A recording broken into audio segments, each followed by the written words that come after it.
সামনেই বাঙালির শ্রেষ্ঠ উৎসব দুর্গোৎসব। আকাশ বাতাস জানান দিচ্ছে মা আসছেন। প্রকৃতির খামখেয়ালিতে কখনো কখনো বজ্রবিদ্যুৎ সহ বৃষ্টি মাঝে মধ্যে পুজো প্রস্তুতিতে সমস্যার সৃষ্টি করছে। আগামী বুধবার মহালয়া, পিতৃপক্ষের অবসান ঘটিয়ে দেবী পক্ষের শুরু, তারপরেই দিকে দিকে উৎসবের ছোঁয়া। শহর কলকাতার আর 5টা পুজোর মতো দক্ষিণ দমদম পৌরসভার দক্ষিণ বেদিয়াপাড়া দুর্গোৎসব কমিটি আয়োজিত পুজো দেখতে ভিড় জমান 8 থেকে 80 সকলেই। প্রতি বছরই তারা নিত্য নতুন ভাবনায় সাজিয়ে তোলেন তাদের পুজো মণ্ডপ। এবছর তাদের পুজো 35তম বর্ষে পদার্পণ করতে চলেছে। আয়োজনে সকলের কাছের মানুষ মৃন্ময় দাস। এবছর তাদের ভাবনা ঘুমরের ঘটা। রাজস্থানের ঘুমর শিল্পকে তুলে ধরা হয়েছে। ভাবনা হচ্ছে আমরা যেমন ভারতবর্ষে যারা বাস করি, আমরা সবাই ঐকমত্যের ভিত্তিতে থাকি। আমরা এবারে ভাবনা নিয়েছি হচ্ছে রাজস্থানের যে বিখ্যাত ঘুমর শিল্প, সেটাকে আমরা আমাদের এই মণ্ডপে আমরা তুলে ধরছি এবং রাজস্থানের বিভিন্ন কলা কৌশল আমরা এই 5 দিন ধরে এই শারদোৎসবে মানুষকে তুলে ধরবো। রাজস্থানের সংস্কৃতি, রাজস্থানের অনেকেই আছেন তাদের ক্ষমতা নেই রাজস্থান যাওয়ার, কিন্তু রাজস্থান আমরা জানি একটা ঐতিহ্যমণ্ডিত প্যালেস থেকে শুরু করে রাজপ্রাসাদ থেকে শুরু করে সবই রাজস্থানে। যারা কেল্লা দেখেছে রাজস্থানের, সেই রাজস্থানটাই বাঙালির মধ্যে একটা ছোট রাজস্থান আমরা তুলে ধরছি বেদিয়াপাড়ায়। রাজস্থানের যে এই ভাবটা হচ্ছে আমাদের রাজলক্ষ্মী ডেকোরেটরস, তারাই হচ্ছে পশ্চিম মেদিনীপুর থেকে এসেছেন, তাদের ভাবনাই এটা এবং তাদের ভাবনাটা আমাদের যারা কলাকুশলী আছে তারাই তুলে ধরেছিল। তাদের এই চিন্তাধারা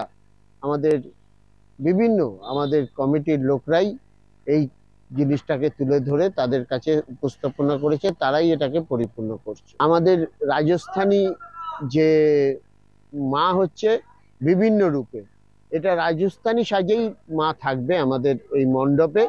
রাজস্থানী সাজেই মাকে আমরা দেখতে পারবো। বিখ্যাত রুদ্রপ্রসাদ পাল, বিখ্যাত, তিনি হচ্ছে আমাদের মূর্তি তৈরি করছেন, তিনি হচ্ছে রূপদান করবেন আমাদের মায়ের মূর্তি। তাছাড়া আমরা সবসময় বলি মাকে আবাহন করতে আমরা কেন চাই, মাকে হচ্ছে দুষ্ট দমন করতে, শিষ্টের পালন করতে। মাই হচ্ছে পারে একদম যারা এই সমাজের যে যত ঘৃণ্য চক্রান্ত আর ঘৃণ্য কাজ করে তাদের একমাত্র দুর্গাই পারে দমন করতে, মাই পারে দমন করতে। যেমন মহিষাসুরকে মা দমন করেছিল, আমরা জানি সমাজে যত দুষ্কৃতি আছে, ঘৃণ্য চক্রান্তের লোক আছে, তাদের মাই আমরা প্রবলভাবে মাকে ডাকছি এদের দমন করার জন্য। যারা সিপিএম পন্থী বা বামপন্থী যারা বলে, তারা পুজো পাঠে বিশ্বাস করে না, তারা তো কোনোদিনই পুজোয় বিশ্বাসী না, তারা তো চায় পুজোটা বন্ধ হয়ে যায়। তারা হচ্ছে লেনিন স্ট্যালিন মাওতে বিশ্বাসী। আর একটা পার্টি আছে, তারা হচ্ছে দুর্গাপুজো কালী পুজোর চেয়ে রামনবমীতে বেশি বিশ্বাসী। তারা কখনো বলে না যে রামনবমী বন্ধ করে দাও। তারা বাঙালির প্রতিটা হৃদয়ে দুর্গাপুজো কালী পুজো আছে। সুতরাং এটা শত চেষ্টা করে, শত চক্রান্ত করেও এটা বন্ধ করতে কেউ পারবে না। আপনারা দেখেছেন যে এবার 434টা অতিরিক্ত শুধু কলকাতায় দুর্গাপুজোর সরকারের কাছে পারমিশন দেওয়ার অ্যাপ্লিকেশন পড়েছে। তাতেই বুঝতে পারবেন যে দুর্গাপুজোকে, যেটা হচ্ছে আমাদের হেরিটেজ উপাধি পেয়েছে মমতা বন্দ্যোপাধ্যায়ের দৌলতে, তাকে কেউ বন্ধ করতে পারবে না। কোনো শক্তি নেই মাকে আটকানোর। মা দুষ্টির দমন করবেই। যারা এই মায়ের নামে দুষ্টুমি করছে, এই দুষ্ট চক্রকে মায়ের হাতেই আমরা ছেড়ে দিয়েছি, মাই বিনাশ করে দেবে। আমাদের তৃতীয়া থেকেই হচ্ছে উদ্বোধন, সবাই আসতে পারে তৃতীয়া থেকেই। সুন্দরভাবে, সুন্দর আমেজে আমাদের এখানে পুজোয় আপনারা অংশগ্রহণ করবেন। দলে দলের মানুষ আসুন।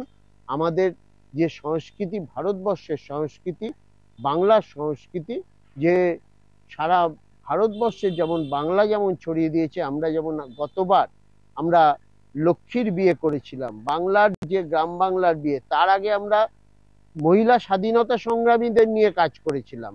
প্রীতিলতা ওয়াদেকার, মাতঙ্গিনী হাজরা থেকে শুরু করে বিভিন্ন মহিলা স্বাধীনতা সংগ্রামীদের আমরা প্রতিবারই কোনো না কোনো থিম নিয়ে কাজ করি। এবার আমরা নিয়েছি বাংলার বাইরে রাজস্থান। তবে শুধু আড়ম্বরপূর্ণ পুজো আয়োজনই নয়, বরং মানবিক প্রয়াসে বন্যার্তদের জন্য বিশেষ উদ্যোগ নিতে দেখা গেল পুজোর পৃষ্ঠপোষক মৃন্ময় দাসকে। বন্যা কবলিত এলাকায় তার উদ্যোগে স্থানীয় বিধায়ক তথা শিক্ষামন্ত্রী ব্রাত্য বসুর অনুপ্রেরণায় দেবাশিস ব্যানার্জির সহযোগিতায় দমদম প্রয়াসের পক্ষ থেকে পাঁশকুড়া ও ঘাটালের বিস্তীর্ণ এলাকার বন্যা দুর্গতদের জন্য সহযোগিতার হাত বাড়িয়ে দিলেন তিনি। বন্যা দুর্গতদের জন্য তিনি পানীয় জল, আলু, ভোজ্য তেল, পোশাক, চাল, ডাল, মুড়ি সহ প্রয়োজনীয় খাদ্য সামগ্রীর ব্যবস্থা করেছেন। তার এহেন উদ্যোগকে সাধুবাদ জানিয়েছেন সকলেই। আমাদের দমদমের বিধায়ক এবং রাজ্যের শিক্ষামন্ত্রী অধ্যাপক ব্রাত্য বসু আমাদের যে শিক্ষা দিয়েছেন যে মানুষের পাশে মানুষের সাথে থাকার জন্য, আপনারা জানেন আমাদের 4টি জেলা এই বিভিন্ন ব্যারেজ থেকে অগণতান্ত্রিক প্রক্রিয়ায় যে জল ছেড়ে দিয়েছে তার জন্য বাংলার 4টি জেলার অবস্থা খুব খারাপ। সেই অবস্থায় তাদের ঘর বাড়ি ভেসে গেছে এবং এক একটা বাড়িতে দোতলার ওপর জলের স্তর বইছে।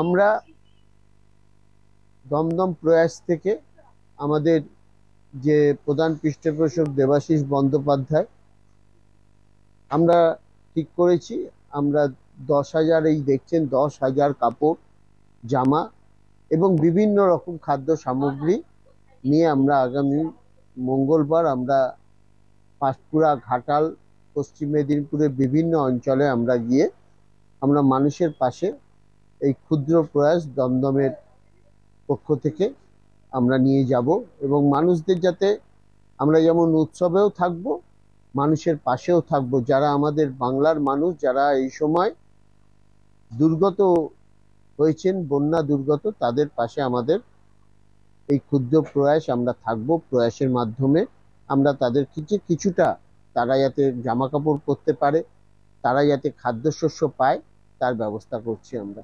আমাদের মুখ্যমন্ত্রী মমতা বন্দ্যোপাধ্যায় ইতিমধ্যেই ঘোষণা করেছেন যে সকল বন্যা দুর্গতদের বাড়ি ভেঙে গেছে 11 লক্ষ বাড়ি উনি নিজে রাজ্য সরকার করে দিচ্ছেন। তাছাড়া আমাদের সরকার সবসময় দুর্গত মানুষের, আমাদের প্রত্যেকটা নেতৃত্ব যেমন আমাদের পুজোর সাথে আমরা যুক্ত আছি, তেমন হচ্ছে আমরা এইটা সমান গুরুত্ব দিয়ে বন্যা কবলিত এলাকাগুলো দেখছেন, তারই প্রতিফলন দেখতে পাচ্ছেন আপনাদের এই আমাদের দমদম প্রয়াসের উদ্যোগ। আমরা একদিকে পুজো উদ্বোধনের ব্যস্ত আছি, পুজোয় ব্যস্ত আছি, তেমন হচ্ছে মানুষের পাশে থাকার জন্য আমরা ব্যস্ত আছি। Bureau report, channel 10।